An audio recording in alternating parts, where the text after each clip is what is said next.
This is Marketplace Money from American Public Media. I'm Tess Vigland. Like the holidays themselves, religion is really about spirituality, morality, the soul, not generally cash money. But it's not sacrilegious, I hope, to acknowledge that finance and faith do sometimes end up mixing. In fact, for some, it happens all year long. This year, reporter Cash Peters decided to explore the practice of tithing, and he found it might not be a bad investment. So, okay, it sounds crazy, but I've decided to give away 10% of my income as a tithe. When you tithe, you're making a secret spiritual deal, apparently. It's a sort of special offer from the universe. You know, like when you buy a box of detergent and get one free. Ken Kraft. There are laws that are just natural laws that we live by. There's a law of sowing and reaping. You sow an apple seed, you're going to reap more apples than you do the one seed you sow. And it's the same with finances. You know, when you give, it's given back to you. See? I'm totally hooked. Ken runs the San Fernando Valley Mission, a homeless shelter in L.A.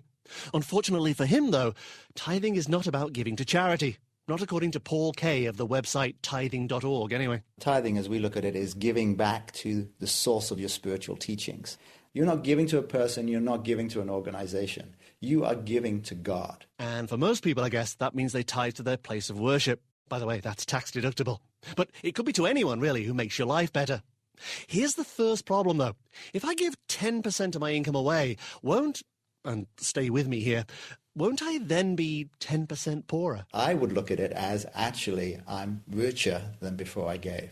How are you richer, then? You're richer inwardly, in terms of you're saying to yourself, I have enough to give. You're richer because you're giving. Richer inwardly. Don't know if I like the sound of that. So rather than leap straight in, I decided to consult my friend, Len Richmond. What are you going to get out of this? You already got what you wanted, so... You're rewarded tenfold. Are you really? Okay. I have some very mercenary friends. The part of the tithing idea Len objected to was all of it, basically. But that's because he's never met Nick Siegel. Nowadays, Nick's a successful real estate guy in Brentwood, California. But years ago, he and his wife were almost insolvent. We had disposable income of about $100. And my wife and I agreed, we're going to give this $100. And we're going to say, all right, we're at the bottom. So here we go. What do you got for us? Well, then you got nothing, though. We got nothing. That's right. But you're doing $100 and nothing. You know, you're scraping the bottom. You can taste the pain on the bottom. What does it matter at that point, right? Right. But that was 12 years ago. Now, I have no idea how rich he is. But he's rich. And it's all, he believes, because he tithed. Things started to shift.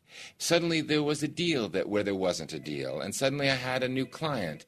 And I was able to start to manifest money. What you'll find when you speak to people who genuinely do that, they go, I don't know how it happened. I thought I was going to be poor, but in fact, after I gave my 10%, I had all the money I needed to pay my expenses.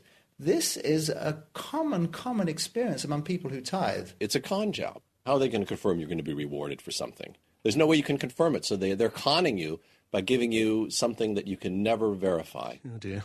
Well, I know it's a little too mystical for most people and doesn't make strict practical sense, but if only to feel richer inwardly, I decided to give it a go anyway. How can you be so dumb? Be quiet. I tithed 3 separate times in 10 days. I gave the money cheerfully. That's important. You mustn't resent the giving, even if you secretly do. I gave away 10% of any financial increase I received, not just my income. Paul Kay. I actually tithe on the gifts. Someone fortunately gave me a little nano iPod the other day. Complete surprise. I gave away the earphones. Yes, that's my giving. So I looked it up and I said, how much is this? This is $200. So I'm tithing $20 on it. Good. And last of all, I gave the money to my local church. That's it. Then I sat back and waited for the money to roll in. There oftentimes is a monetary reward, but there oftentimes isn't. But there is always a reward, and you have to look around and find out what that reward is. And you know what? He's right. I didn't receive money. There were rewards, though. For a start, over the next week, friends kept buying me free meals. It was so strange. Plus, my dentist dispensed with an expensive treatment, saving me $5,000. And I was about to buy a $2,000 sauna for the house when, out of the blue, somebody else paid for it as a gift. All within 6 days. Coincidence? Who cares? All I know is I'm addicted to tithing now. How can you be so dumb? You stop saying that.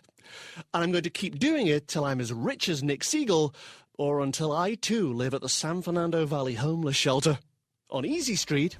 For now, I'm Cash Peters for Marketplace Money.